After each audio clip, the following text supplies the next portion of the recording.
Hello everyone, welcome to తాలింపు studio reviews. ఇవాళ నేను మొన్న టూరిస్ట్ ఫ్యామిలీ అయితే ఇవాళ ఇంకొక అద్భుతమైన సినిమా గురించి మాట్లాడడానికి మేము ముందుకు వచ్చాను. నాగార్జున గారు, ధనుష్, రష్మిక మందాన, ఇంకా కొంతమంది కొత్త ఆర్టిస్టులు వీళ్ళందరినీ పెట్టి శేఖర్ కమ్ముల గారు తీసిన కుబేర అందరూ మాట్లాడేశారు, అన్నీ చెప్పేశారు. ఇంకేం చెప్తావు ఈ సినిమా గురించి నువ్వు అని మీరు అనుకోవచ్చు. ఇప్పుడు శుక్రవారం రిలీజ్ అయిన సినిమా తమిళ్లో చూశాను.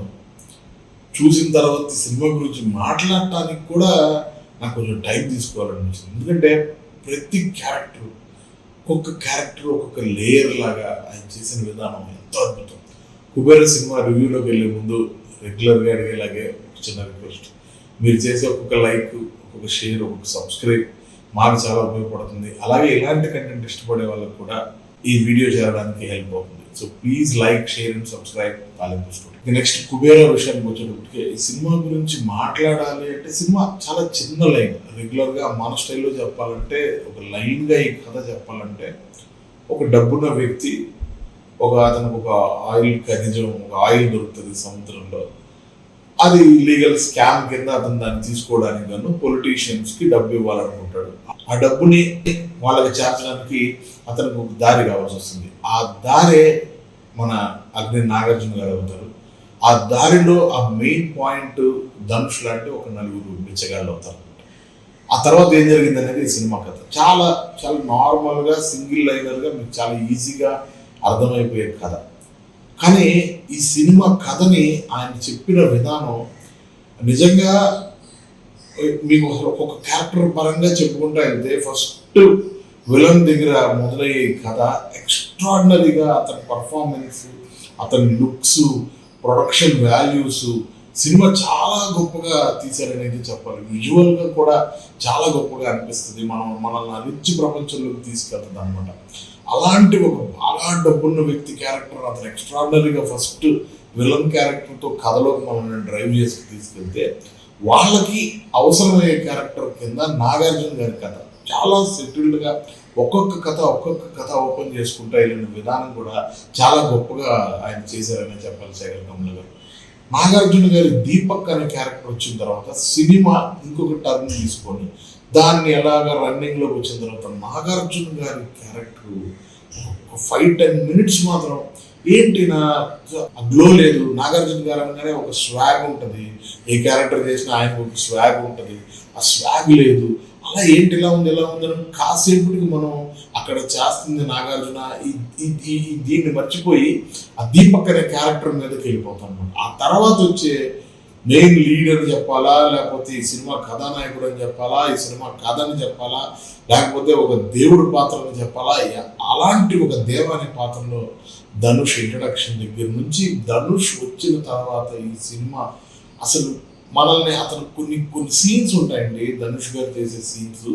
అవి అసలు ఒక దగ్గర నాగార్జున గారు వీళ్ళందరికీ సపోర్ట్గా మాట్లాడినప్పుడు డోర్ దగ్గర వంగి అలా నాగార్జున చూసి, ట్రైలర్లో కూడా ఉంటుంది ఆ షాట్, నాగార్జున అలా చూసి ఒక లుక్ ఇస్తాడు. ఎలాంటి పర్ఫార్మెన్స్ అనిపిస్తుంది.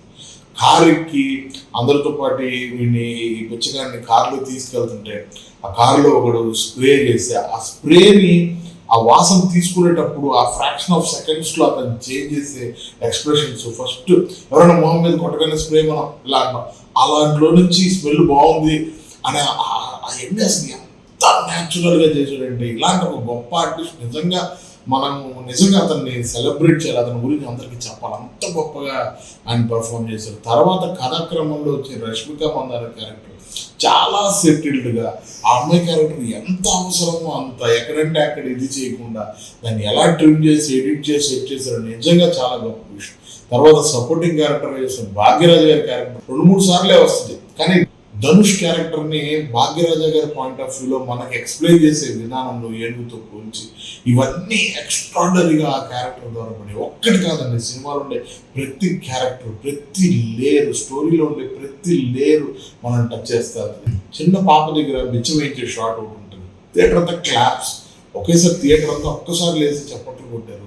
అలాంటిది అసలు మ్యూజిక్ విషయానికి వస్తే దేవిశ్రీ ప్రసాద్ నాది సాంగ్ కానీ, కొడక సాంగ్ కానీ, తర్వాత పొయ్యిరామావ సాంగ్ అయితే దాని ముందు సీన్తో ఆ సీన్ ఎండింగ్ ఏంట్రా అసలు మనిషి జీవితాన్ని అసలు అంత గొప్ప సినిమా అంటే నిజంగా గొప్ప సినిమా.